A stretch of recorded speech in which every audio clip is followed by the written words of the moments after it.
Chapitre 290. Vivian fronça les sourcils. Finnick, tu n'es vraiment pas obligé de faire ça pour moi. Tu devrais. Elle haleta soudainement tandis que tout son corps se tendait. La main de Finnick venait juste de dépasser l'intérieur de ses cuisses. Il regarda son visage rougissant et rit. Vivian, à quoi penses-tu? En entendant cela, son visage rougit encore plus. Serrant les dents, elle essaya de changer de sujet. Rien, je pensais juste à quel point cela devait être inconfortable pour toi, avec tes vêtements qui collent à ton corps comme ça. Oh, il levait un sourcil parfaitement sculpté vers elle. Il y avait maintenant un air méchant sur son visage, bien loin de son expression normalement indifférente. Alors tu espères que j'enlèverai ma chemise, c'est ça? Tu veux que je prenne un bain avec toi? Non. Vivian aurait pu se mordre la langue. Peu importe ce qu'elle disait, Finnick trouverait toujours un moyen de déformer ses propos. Si tel était le cas, autant se taire et accepter qu'il prenne soin d'elle. Les minutes passèrent pendant qu'elle le regardait nettoyer chaque centimètre d'elle. Finalement, elle ne put plus se retenir et laissa échapper. Finnick, est-ce que tu aimes vraiment autant les enfants? Il lui lança un rapide coup d'œil et répondit, je l'aime seulement parce que c'est le tien. Son cœur manqua un battement et elle ne put s'empêcher d'afficher un sourire sur ses lèvres. Elle posa sa main sur son abdomen, la satisfaction l'envahissant. Comme c'est merveilleux de voir la vie grandir en moi. À partir de maintenant, j'aurai une personne de plus pour m'aimer, une personne de plus à appeler parent autre que maman et Finnick, quelqu'un qui comptera sur moi pour tout et à qui je donnerai volontiers tout en retour. Chaque fois qu'une femme était enceinte, elle pensait inévitablement à la difficulté pour sa propre mère de lui donner naissance. C'est pourquoi le lendemain d'après-midi, Vivian partit rendre visite à sa mère. Elle voulait annoncer la bonne nouvelle à Rachel en personne. Depuis son plus jeune âge, Rachel disait à Vivian, « Tu comprendras quand tu auras tes propres enfants. » Maintenant qu'elle était réellement enceinte, elle pouvait comprendre ce que voulait dire sa mère. Elle commençait enfin à réaliser ce que signifiait être mère. Comme on pouvait se sentir fière et quel sacrifice on était prêt à faire pour le bien de leur enfant. En se rendant chez Rachel, elle est passée devant un magasin de fournitures maternelles et infantiles. Involontairement, c'est pas ralentir avant de s'arrêter. Elle regarda les petits vêtements et les petits chaussons exposés, les trouvant absolument adorables. Elle croyait fermement qu'elle et le bébé de Finnick seraient soit incroyablement beaux, soit beaux. Quel que soit le sexe, ils seraient certainement plus attirants que l'un ou l'autre. Le sourire radieux sur son visage est resté jusqu'à la porte de l'appartement de Rachel. Elle venait à peine de sortir ses clés que la porte s'ouvrit. Un visiteur inattendu est sorti de l'appartement. Il s'agissait de Benedict Morrison, l'héritier de la famille Morrison et le frère aîné d'Evelyn. Rachel allait beaucoup mieux maintenant et était capable de quitter les limites de son lit. Actuellement, elle escortait Benedict jusqu'à la porte avec un large sourire sur le visage. Benedict fut visiblement surpris de voir Vivian là-bas mais retrouva rapidement son calme. Il la salua poliment. « Bonjour, Vivian. Pourquoi es-tu ici, Benedict ?» Vivian était à peine capable de prononcer un mot. Elle a été surprise de voir l'Amishi. « Pourquoi Benedict viendrait-il chez nous? Est-ce qu'il connaît maman ?» Rachel était également étonnée. « Vivian, vous vous connaissez ?» Avant que Vivian ne puisse s'expliquer, Benedict prit la parole. « Madame Rachel, je ne manquerai pas de revenir te rendre visite. S'il te plaît, faites attention. » Le regard de Rachel était affectueux alors qu'elle riait. « Merci d'être venue, Benny.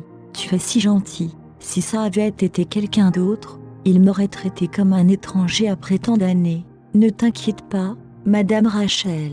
Je ne ferai certainement pas ça. » Jetant un coup d'œil à Vivian, il continua. « Je ne te retiendrai plus car je vois que tu es un invité. Au revoir. » « Bien, tu es le bienvenu à tout moment, Benny. Je te préparerai quelque chose de délicieux la prochaine fois. » Que se passe-t-il? Maman semble être très proche de Benedict. Vivian était sidérée par ce qu'elle voyait. Benedict a dit un au revoir courtois à Vivian avant de partir. Après son départ, elle entra dans la maison. Elle remarqua que Rachel avait sorti leur meilleure feuille de thé pour servir Benedict. En y réfléchissant davantage, Elle décida que ce n'était pas surprenant. Même si Rachel n'était pas proche de Bénédicte, elle lui servirait quand même leur meilleur thé en raison de son seul statut. Se tournant vers sa mère, elle lui demanda « Maman, comment as-tu connu Bénédicte ? Vous semblez très familiers tous les deux. » Rachel apporta quelques collations avant de s'asseoir. Chapitre 291. Elle poussa l'assiette vers Vivian en disant « J'ai préparé ton sablé préféré. Mange-le pendant qu'il est chaud. »« Maman, je te pose une question. Comment le connais-tu ?» En souriant, Rachel a expliqué « J'étais femme de ménage pour la famille Morrison. À l'époque, ma tâche principale consistait à m'occuper de Bénédicte. C'est pourquoi nous sommes si proches. Vous n'imaginez pas à quel point il était un beau petit garçon. Je me suis retrouvée frappée par sa gentillesse. Il m'aimait aussi, courant toujours autour de moi et m'appelant Madame Rachel.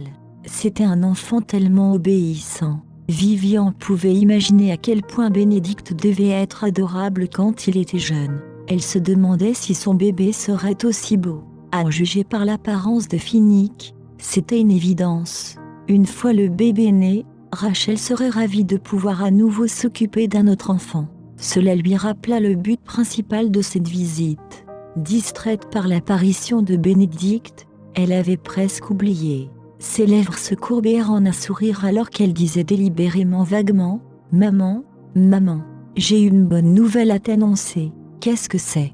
Je suis enceinte. » « Vraiment ? C'est merveilleux. » Cela faisait longtemps que Rachel n'avait pas été aussi heureuse. Depuis que Vivian et Finnick se sont mariés, Rachel s'inquiétait pour sa fille.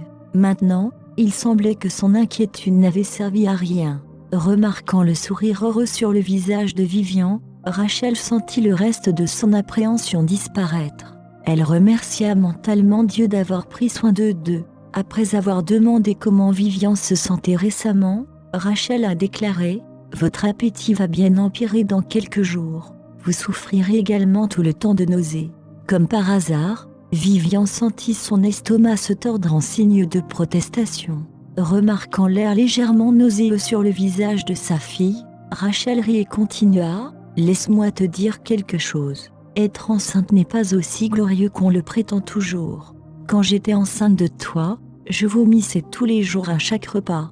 C'était tellement grave que j'ai perdu beaucoup de poids. Après cette phase, mon appétit est revenu mais j'étais insatiable. C'était comme si mon estomac était un trou noir. J'ai tellement mangé que j'ai repris tout le poids que j'avais perdu et encore un peu plus. Marcher est devenu difficile et tout ce que je pouvais faire était de me dandiner lentement. Mon ventre était tellement tendu. Puis, vers 10 mois, je t'ai donné naissance. Vivian prêtait une attention particulière à ce que disait sa mère. Maman, est-ce que ça t'a fait mal quand tu m'as donné naissance ? Est-ce que ça fait très mal ? Bien sûr. Je t'ai donné naissance naturellement, tu sais. À l'époque, je me disais qu'il fallait tenir jusqu'au bout. Je devais m'assurer que tu entres dans ce monde saine et sauve. L'esprit de Rachel revient à l'époque où elle était en travail. À ce jour, elle se souvenait encore de l'agonie qu'elle avait endurée. C'était comme si son corps se déchirait en deux. Cependant, au moment où elle a entendu le premier cri de son bébé, des larmes ont coulé de ses yeux.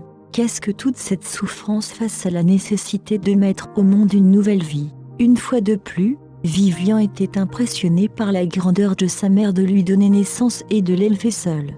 Elle repensa à tous les travaux que Rachel avait accomplis toute sa vie. Sa mère avait été vendeuse, agent d'assurance, vendeuse de journaux, tailleuse. La liste était interminable. Tous ces travaux étaient des travaux difficiles qui exigeaient un travail acharné.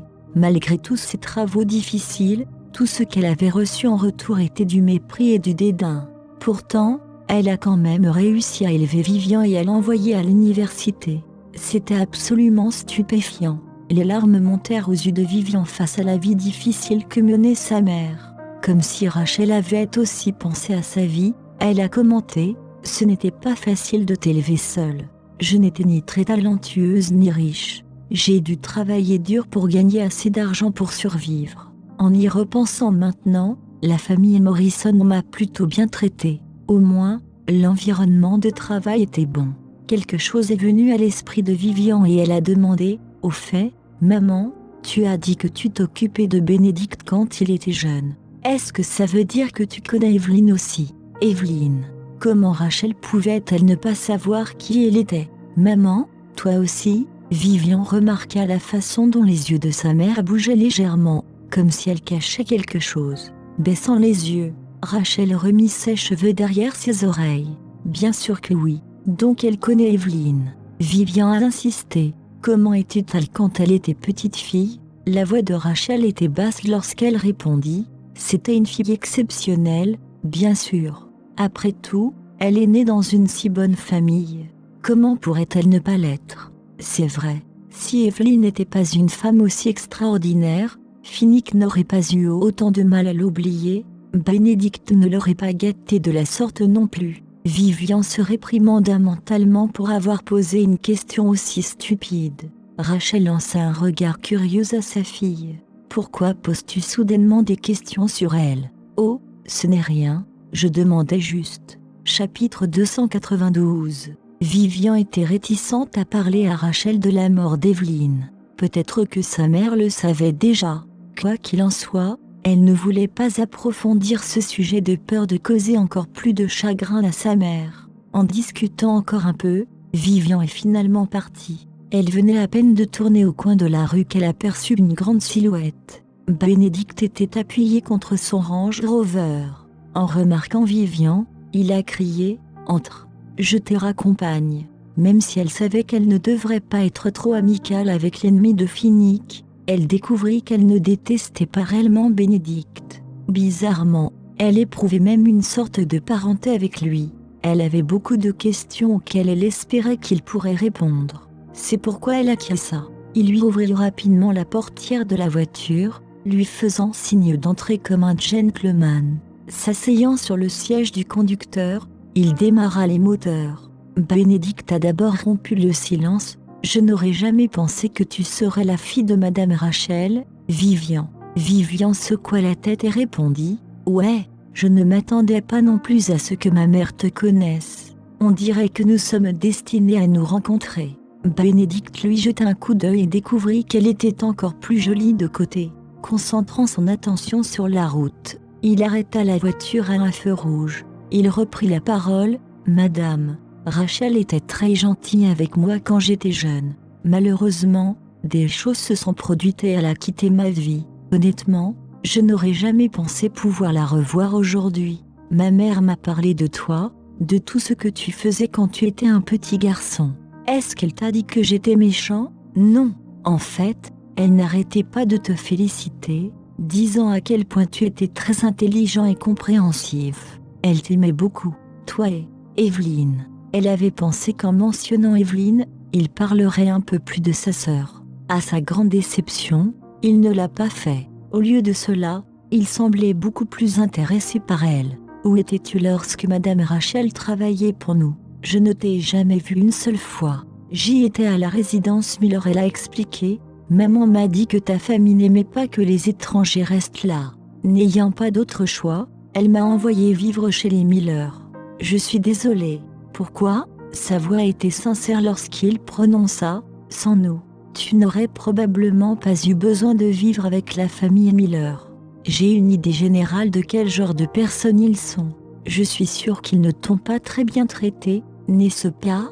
Oublie ça. Tout cela appartient au passé maintenant. De toute façon, tu n'étais qu'un enfant à l'époque. » Et lentement mais sûrement, elle essayait de se remettre de son passé. De plus, Finnick leur a déjà donné une dure leçon pour ce qu'ils m'ont fait. Je ne les déteste plus. Elle n'aurait pas dû évoquer le nom de Finnick. Au moment où son nom quitta ses lèvres, Bénédicte se tendit. Qui sait si Finnick a fait ça pour toi ou pour lui-même? Ne sois pas si naïve. Il n'est pas aussi parfait que tu le penses. C'est un hypocrite. Sa voix était raide. Vivian ne permettrait à personne de dire du mal de Finnick devant elle. Elle fronça les sourcils et dit sèchement « Bénédicte, ne pourrais-tu pas être si agitée à la mention de Finnick à chaque fois? Sais-tu vraiment ce qui s'est passé à l'époque? Peut-être que ce n'est pas ce que tu penses. Tu prends sa défense à chaque fois. Comme tu es vraiment stupide. » Le visage de Bénédicte était vide alors qu'il sifflait. « Je n'ai jamais vu une femme aussi idiote que toi.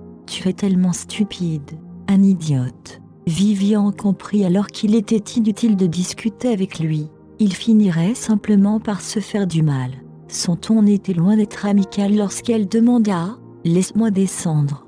Je veux rentrer chez moi moi-même. » Sentant l'atmosphère désagréable qui régnait dans la voiture, Bénédicte réalisa que Vivian l'avait mal compris. En vérité, il n'était pas spécifiquement contre elle. « S'il te plaît, ne te méprends pas. Je ne te déteste pas. Celui que je déteste, c'est Finnick. » Se sentant maintenant gênée par son erreur, elle suggéra « Alors peut-être que tu as mal compris Finnick aussi. » La famille Morrison a-t-elle réellement enquêté attentivement sur l'incident à l'époque? Pendant un long moment, Bénédicte resta silencieux. Vivian ne le poussa pas davantage. Brusquement, il déclara « À l'époque, la famille Morrison était dans une situation désespérée. Nous n'avions ni le temps ni l'énergie pour enquêter sur cette affaire. » Sa réponse a déconcerté Vivian. La famille Morrison, l'une des 3 plus grandes familles de Sunshine City, était dans une situation désespérée. Il n'a pas donné davantage de détails, trouvant probablement trop humiliant de le lui dire. Chapitre 293. Vivian est retournée dans la société de magazines. Pour une raison ou une autre, les mots de Bénédicte la dérangeaient et elle était déterminée à découvrir ce qu'ils voulaient dire. Comme Jenny travaillait pour la société de magazines depuis longtemps, Vivian a décidé de lui demander ce qui s'était passé il y a toutes ces années. Jenny réfléchit à la question pendant plusieurs instants avant de feuilleter son carnet de cette année-là. Finalement, elle répondit. Il y a 10 ans, la famille Morrison traversait une crise commerciale sans précédent. Plusieurs grandes entreprises se sont regroupées pour menacer leur activité. Les choses se sont tellement détériorées que Morrison Group a failli être racheté par ce consortium.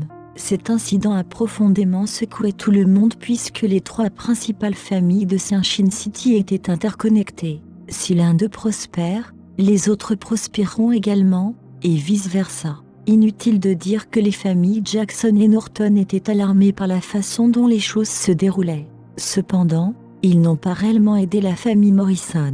Au lieu de cela, ils sont restés à l'écart. Incapables de s'arrêter, Vivian intervint. Pourquoi n'ont-ils pas aidé les Morrison? Je pensais que leur famille avait toujours été plutôt de bons amis. Ouais, dans des circonstances normales, ils auraient aidé les Morrison. Bien sûr, ils ne voudraient pas que les Morrison s'effondrent. Malheureusement, cette année-là fut une mauvaise année pour tout le monde. Ils souffraient également de la crise économique mondiale. C'est pourquoi ils ne pouvaient que regarder, impuissants, depuis les coulisses. Vivian a écouté attentivement pendant que Jenny expliquait tout. Ce n'est même pas la fin. Il y a plus. Eh bien, ce que je m'apprête à te dire n'est peut-être pas directement lié à la prise de contrôle forcée du groupe Morrison, mais Evelyn Morrison a également été kidnappée à cette époque. Les pauvres Morrison, ils ne pouvaient tout simplement pas avoir de répit. Voilà donc les facteurs qui auraient pu affecter l'enlèvement il y a toutes ces années. À l'époque, Finnick et Evelyn étaient... Jenny s'interrompit, ne sachant pas si elle devait en dire plus à Vivian sur l'enlèvement. Vivian l'a exhortée, « Tout va bien, Jenny, continue s'il te plaît. Finnick m'a déjà parlé de leur enlèvement. » Se détendant, Jenny a continué son histoire. Heureusement, la famille Norton a finalement décidé d'intervenir. Bien qu'Evelyn Morrison soit décédée dans cet incendie, Morrison Group a reçu l'aide de la famille Norton et a réussi à traverser cette période difficile. Sinon, la famille Morrison aurait été détruite. C'est exact. Même avec l'aide des Norton, les Morrison sont tombés en disgrâce. Tout le monde les regarde désormais avec dédain, les traitant comme des nouvelles d'hier. Cependant, Vivian avait le sentiment que la famille Morrison retrouverait la gloire si Bénédicte gérait correctement l'entreprise. Elle a demandé, « Ce doit être Samuel Norton qui les a aidés, n'est-ce pas ?» Elle pensait que le grand-père de Finnick devait être une figure assez importante à l'époque. À sa grande surprise, Jenny secoua la tête. « Tu as tort, Viviane. À l'époque, il était tellement anxieux à cause de l'enlèvement de Finnick qu'il était tombé malade. Il n'aurait en aucun cas l'énergie nécessaire pour aider les Morrison. Alors qui, Mark Norton, le frère aîné de Finnick. Vivian était à la fois abasourdi et perplexe. Mark, c'est Mark qui a aidé les Morrison. Elle ne connaissait pas très bien Mark. Cependant, d'après ce qu'elle savait de lui, c'était un homme plutôt sinistre. Il ne ferait rien qui ne lui profite pas. Elle a demandé à Jenny, Bénédicte et Mark sont-ils en bons termes? Fermant son cahier, Jenny répondit, je n'en ai aucune idée. Je suppose qu'ils se connaissent probablement depuis leur plus jeune âge. Avant que Vivian puisse y réfléchir davantage, son estomac se contracta soudainement et la nausée monta en elle. Jenny a paniqué en remarquant le regard vert sur le visage de Vivian. Elle a crié, Vivian, qu'est-ce qui ne va pas? Pourquoi as-tu l'air si horrible? Plaçant une main sur sa bouche, Vivian agita son autre main vers Jenny avant de se précipiter vers les toilettes. Elle a immédiatement commencé à avoir des hauts le cœur dès qu'elle est entrée dans l'un des stands. Sarah se précipita, demandant frénétiquement à Jenny ce qui n'allait pas. Ce dernier a répondu, je ne sais pas. On aurait dit qu'elle avait envie de vomir. Elle avait envie de vomir? Les roues tournèrent dans la tête de Sarah avant qu'elle ne déclique. Elle a crié, penses-tu qu'elle est enceinte? Homme enceinte? Tout le bureau explosa en marmonnements. Quiconque travaille pour une maison de magazine est généralement très sensible lorsqu'il s'agit de flairer quelque chose. Naturellement, ils étaient aussi assez curieux et aimaient bavarder. Le statut actuel de Vivian en tant que Madame Norton n'a fait que rendre la nouvelle encore plus excitante. Chapitre 294. Après avoir vomi ses tripes, Vivian se sentit beaucoup mieux. J'ai eu un peu la nausée ces derniers temps. Ce doit être les nausées matinales qui l'ont frappé. Son moral s'est envolé à cette pensée alors même que son cœur se gonflait d'amour. Se lavant les mains devant l'évier, elle prit un moment pour regarder son reflet. Elle semblait avoir perdu un peu de poids. Malgré cela, elle était toujours motivée à l'idée de devenir mère. Lorsqu'elle revint au bureau, elle remarqua que tout le monde la regardait avec de larges sourires. Quelque chose est arrivé. Sa voix était prudente lorsqu'elle demanda « Est-ce qu'il s'est passé quelque chose de bien, les gars ?» Sarah s'est approchée d'elle et lui a dit « Félicitations, Vivian. Tu es enceinte, n'est-ce pas ?» Se sentant un peu timide, Vivian murmura « Ouais, je suis enceinte. » Sarah l'entraîna dans une étreinte à lui briser les os, en criant fort. C'était presque comme si c'était elle qui était enceinte et non Vivian. Dans son enthousiasme, Sarah secoua Vivian avec agitation tout en babillant « Waouh, tu es tellement incroyable, Vivian. Tu vas être maman. Monsieur Norton va être père. » Jenny arrêta précipitamment les mouvements de Sarah, la réprimandant « Lâche-la. Les femmes enceintes ne devraient pas bouger de manière aussi brutale, surtout au cours des premiers mois. Leur grossesse n'est toujours pas stable. Tu vas lui faire du mal. » Haletante, les couleurs s'évanouirent du visage de Sarah alors qu'elle relâchait immédiatement son emprise sur Vivian. Souriante, Vivian lui assura « Je vais bien, Sarah. Je ne suis pas encore si fragile. » Le reste de ses collègues affluèrent, impatients de la féliciter. Ils lui ont également rappelé de faire attention désormais. Shannon ne s'attendait pas à ce que Vivian tombe enceinte si tôt. Cela signifie que sa position au sein de Finor et Group est devenue beaucoup plus sûre. Elle a commencé à regretter ses actions précédentes, se détestant d'avoir offensé Madame Norton. Se pressant en avant, Shannon afficha un sourire ostentatoire sur son visage alors qu'elle minaudait. « Oh, félicitations, Vivian, tu es si chanceuse. » Sarah et Jenny roulèrent des yeux face au changement rapide d'attitude de Shannon.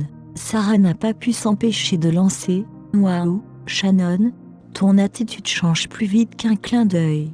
Avant, tu t'en prenais tout le temps à Vivian. Toi, tu regrettes tes actes maintenant. » Ferme-la. Shannon lança un regard noir à Sarah. Lorsqu'elle se tourna vers Vivian, elle était toute souriante. « Ignore-la.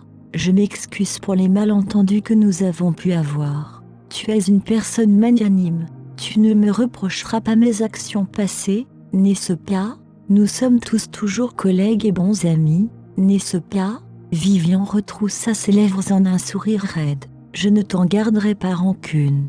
Nous sommes tous collègues ici. Je suis reconnaissante pour les bons vœux de tout le monde. » En voyant à quel point tout le monde était si attentif à elle, Vivian fut touchée. Depuis qu'ils ont découvert son identité en tant que Madame Norton, cela les a tout rapprochés. Ils riaient et plaisantaient beaucoup plus entre eux.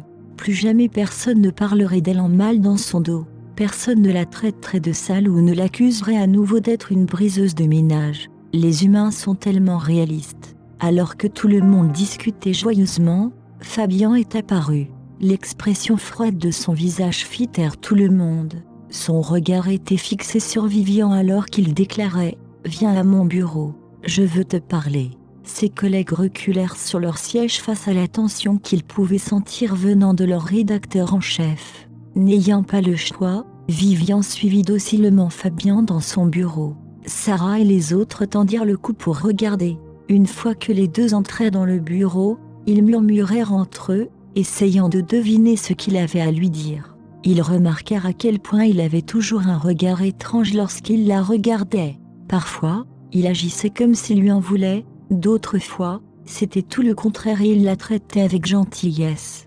Comme elle était enceinte, Fabian fit signe à Vivian de s'asseoir. Cependant, au plus profond de son cœur, il se sentait incapable d'accepter cette réalité. Ses lèvres tremblèrent lorsqu'il demanda « Il parlait de ta grossesse. Est-ce vrai ?»« Ouais, Vivian, tu comptes vraiment rester avec Finnick pour le reste de ta vie ?» il grogna. La colère s'est glissée dans son ton alors qu'il continuait « Tu ne peux pas donner naissance à ce bébé. As-tu oublié ce que toi et ta mère avez vécu? Veux-tu que l'histoire se répète ?» Au début, Vivian fut déconcertée par le sérieux des propos de Fabian. Puis, son expression se durcit. « Pourquoi ma grossesse a-t-elle quelque chose à voir avec ce que mon père a fait? Finnick n'est pas Harvey Miller. Il ne me fera pas ce qu'Harvey a fait à ma mère. » Comparer les deux est tout simplement scandaleux. Chapitre 295. Vivian a rétorqué sèchement « Fabian, je ne finirai pas comme ma mère parce que Finnick n'est pas Harvey Miller. » Son attitude protectrice envers Finnick envoya une douleur traversant le cœur de Fabian. Elle a ajouté « Fabian, j'espère vraiment que tu donneras ta bénédiction à Finnick et moi. » Elle savait que Fabian détestait son mari. C'est pourquoi il l'a envoyé intervieweur Bénédicte. Il voulait qu'elle découvre quel genre d'homme était Finnick pour qu'elle le quitte. Dommage pour Fabian, son plan a échoué. Elle était déjà tombée amoureuse de Finnick bien avant. « Je ne te donnerai pas mes bénédictions. » Jamais Fabian a hurlé. « Vivian, tu sais que je t'aime. Pourtant, tu as épousé un autre homme et vous allez avoir son enfant. Peux-tu me reprocher d'être bouleversée ?» Prenant une profonde inspiration, il continua sa lamentation. « As-tu idée à quel point j'étais triste quand j'ai appris que tu étais enceinte? Vivian, je ne peux pas t'oublier. Je ne peux pas oublier tous nos souvenirs ensemble. » Il n'y avait aucun moyen de remonter le temps. On pourrait en dire autant de l'amour. Soit vous aimiez quelqu'un, soit vous ne l'aimiez pas. Il n'y avait rien de raisonnable ou de logique dans l'amour. C'était juste le cas. En soupirant, Vivian a pratiquement supplié « Fabian, oublie-moi. Tu ne peux pas toujours vivre dans le passé, tu as encore du chemin à parcourir. Depuis que tu m'as quitté il y a toutes ces années, le destin avait déjà décidé que nous n'étions pas faits pour être ensemble. Le destin avait déjà décidé que nous n'étions pas faits pour être ensemble. » Fabian resta bouche bée face à ces paroles.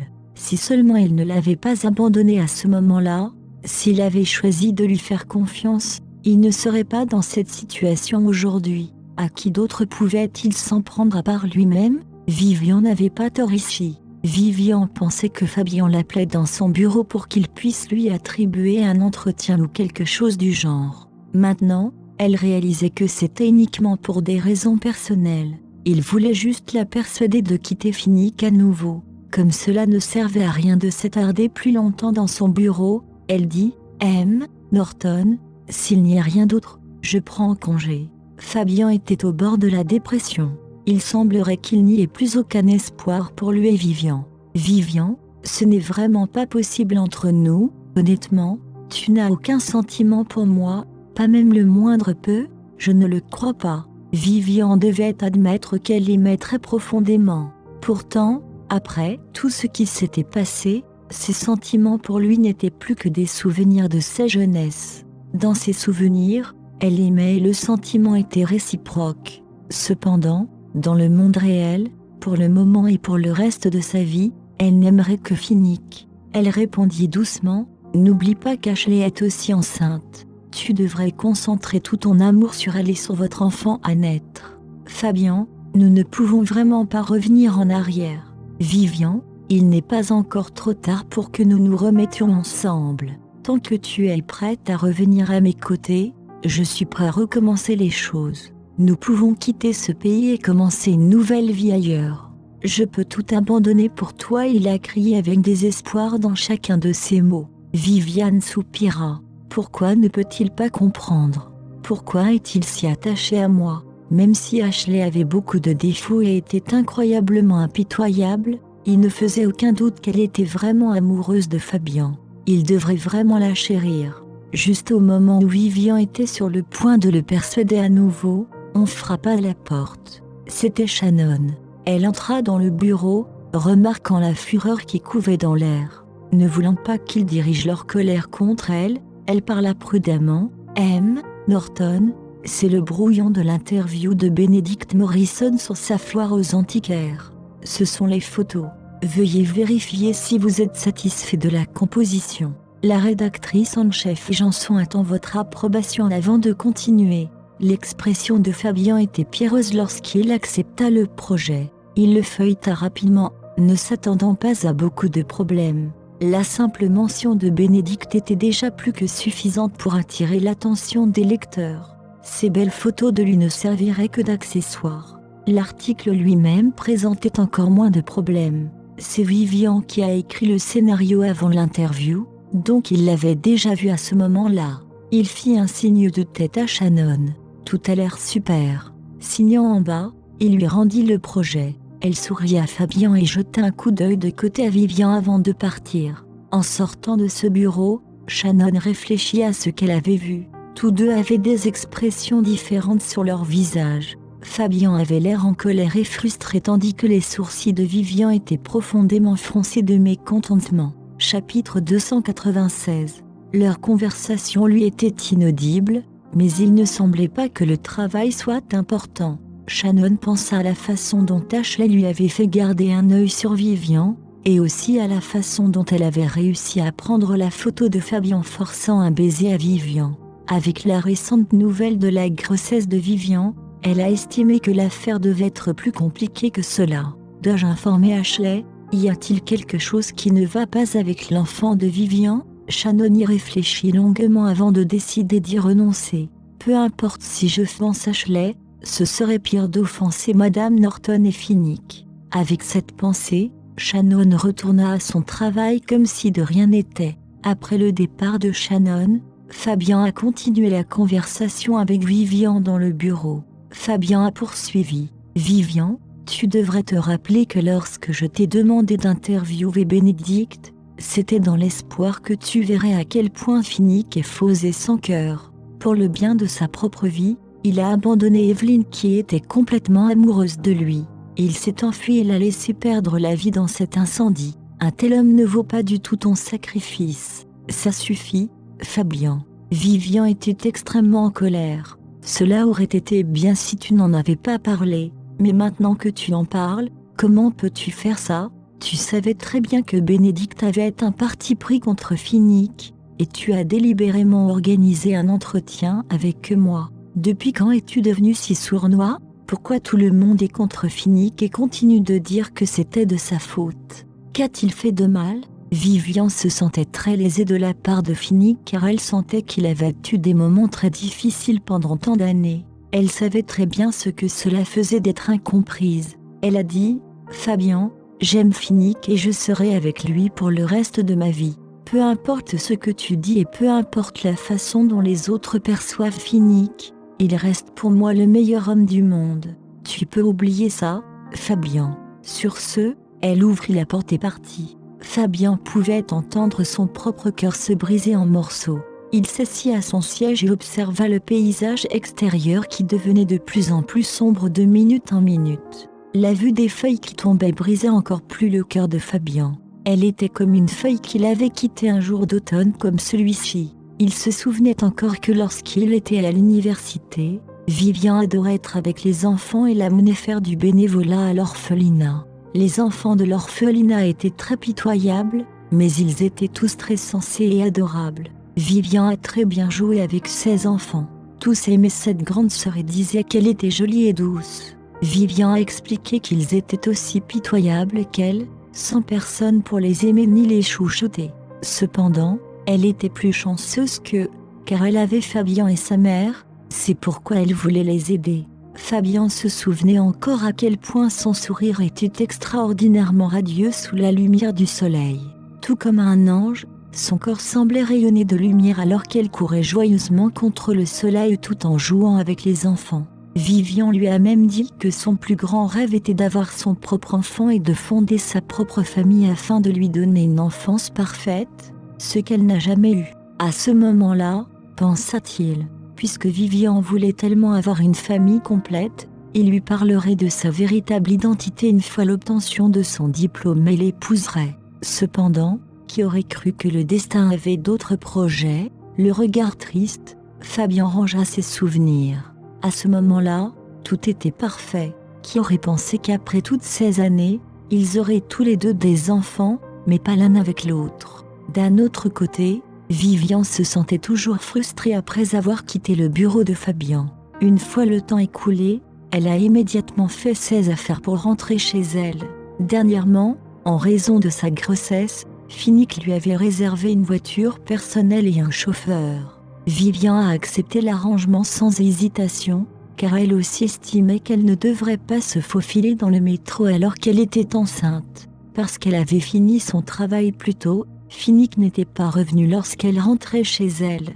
Elle resta assise sur le canapé pendant un moment avant que la sonnette ne retentisse. Elle se dirigea immédiatement vers la porte avec enthousiasme. « Finnick, tu es à la maison » Chapitre 297. Lorsque Vivian ouvrit la porte, elle ne put s'empêcher de voir la personne à l'extérieur. La personne qui se tenait là n'était pas Finnick, mais une personne complètement inattendue.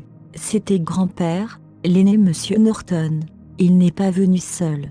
En fait, il était accompagné d'un entourage assez nombreux, tout portant de petits et grands paquets contenant de nombreux toniques. L'aîné Monsieur Norton a regardé Vivian avec amour et a dit en regardant son ventre: « Vivian, tu as enfin réussi, c'est bien. Tous ces toniques sont particulièrement nutritifs pour les femmes enceintes, alors n'hésite pas à les prendre. C'est toi qui apportes actuellement la plus grande contribution à la famille Norton. » Vivian était très heureuse d'avoir grand-père comme invité chez eux. Elle l'a immédiatement accueilli dans la maison et lui a proposé à boire. L'aîné Monsieur Norton a vu à quel point elle était occupée et a immédiatement dit: « Très bien, arrête de t'occuper. Laisse simplement les femmes de ménage s'en charger. Tu dois te reposer davantage. Si tu n'en peux plus, démissionne de ton travail et reste à la maison. » Vivian sentait qu'à part son inconfort gastrique, tout allait bien et qu'elle n'avait pas encore besoin de démissionner de son emploi. De plus, il n'a pas été facile pour elle de bâtir sa carrière au sein du magazine. Elle ne pouvait pas supporter de démissionner de son travail comme ça. Vivian a dit: « Grand-père, ne t'inquiète pas, je sais ce que je fais. Très bien, à toi de décider, aussi longtemps que tu es heureuse. » Samuel était incroyablement heureux lorsqu'il a appris que Vivian était enceinte. Finnick était son petit-fils préféré, naturellement, il aimerait son enfant. Vivian sentait que Samuel devenait beaucoup plus aimable envers elle. Même si Samuel était vieux, il faisait toujours autorité. Tout le monde le respectait mais le craignait. Même s'il n'avait pas l'aura de Finnick, il était clair qu'il était une personne influente dans le monde des affaires. Cependant, il n'était qu'un vieil homme sympathique devant Vivian en ce moment. Pendant que Vivian préparait quelques collations, Samuel ne put s'empêcher de lui demander: « Vivian, on dit que l'intuition d'une mère est la plus forte. Penses-tu que tu portes un garçon ou une fille ?» Elle n'y avait vraiment pas du tout pensé. Peu importe que ce soit un garçon ou une fille. Lorsqu'il vit le visage innocent de Vivian, Samuel put dire qu'elle ne savait rien puisque c'était sa première grossesse. Sans la blâmer, il a simplement dit: « Si tu as envie de nourriture aigre, ce serait un garçon. Si tu as envie de nourriture épicée, ce serait une fille. Comment va ton appétit ces derniers temps ?» As-tu envie de nourriture aigre? Je me souviens que quand ta grand-mère était enceinte, elle vomissait tellement et adorait manger de la nourriture aigre. Plus c'était aigre, mieux c'était. Elle a mangé pas mal de paniers de citron. Citron? Cette simple pensée a provoqué des reflux acides chez Vivian. Non, grand-père, j'ai juste beaucoup vomi. Je n'ai pas d'envie particulière pour les goûts acides ou épicés. C'est normal d'avoir la nausée. Ne t'inquiète pas et détends-toi. Je vois que ton teint n'est plus aussi beau qu'avant, il est donc temps de te concentrer sur ta santé. En effet, Vivian sentait également que son teint était mauvais ces derniers temps et que son appétit était également très faible. Avec ses nausées, elle avait perdu encore plus de poids. Samuel a déclaré, « En fait, je l'aimerais même si elle était une fille. Je vais la former pour qu'elle devienne également l'héritière de la famille Norton. Quand elle sera grande, je l'enverrai à l'étranger dans les meilleures écoles du monde. Ne t'inquiète pas trop, ce n'est pas bon pour le bébé. » Vivian ne put s'empêcher de tressaillir légèrement en l'entendant. Elle ne s'attendait pas à ce que l'aîné Monsieur Norton accorde autant d'importance à leur enfant. Il disait en fait qu'il voulait que cet enfant soit l'héritier de la famille Norton. De plus, il y avait plus d'une branche dans la famille Norton. À la succursale de Mark, Fabian et Ashley étaient également sur le point d'avoir leur enfant. Même si elle savait que le vieil homme était définitivement partial, elle ne s'attendait pas à ce qu'il soit aussi partial. Mark ne serait-il pas complètement énervé de découvrir à quoi pensait réellement l'aîné Monsieur Norton? Vivian fronça les sourcils et ne put s'empêcher de demander doucement, « Grand-père, si tu aimes tellement Finnick, est-ce que Mark ?» Le vieil homme soupira soudain à la mention de la situation actuelle de la famille Norton. Il a déclaré, « Mark, il est trop sur la défensive lorsqu'il s'agit de Finnick et se comporte comme si Finnick était son principal rival au lieu de son frère. Il était comme ça quand il était enfant, mais qu'il savait qu'il le serait encore une fois qu'il aurait grandi. » Soupir. C'est une telle tragédie familiale. Même si Finnick est désormais le glamour Norton et également préside du groupe Finor, il ne détient même aucune action de la société. Je suis en effet coupable en tant que son grand-père. Chapitre 298. Vivian a été choquée en entendant cela. Sous la direction de Finnick, le groupe Finor a réussi à atteindre de plus en plus de sommets chaque année. Sur la base de ses seules capacités, comment Finnick pourrait-il ne détenir aucune action du groupe Finor? Vivian a demandé à grand-père, comment est-ce possible? Pourquoi? Finnick fait également partie de la famille Norton, n'est-ce pas? Samuel a répondu, bien sûr qu'il devrait le faire. En fait, j'avais l'intention de transférer des actions à Finnick. Cependant, Mark a exercé beaucoup de pression sur le conseil d'administration, les empêchant de prendre des mesures irréfléchies. Ils ont toujours agi selon les instructions de Mark. Soupir, ce ne sont que des déchets inutiles. Tant que cela n'est pas approuvé par le conseil d'administration, les actions de Finnick resteront toujours en suspens. Alors cela ne signifierait-il pas que Mark possède à lui seul les actions de la famille Norton? Samuel hocha la tête et sourit. C'est vrai.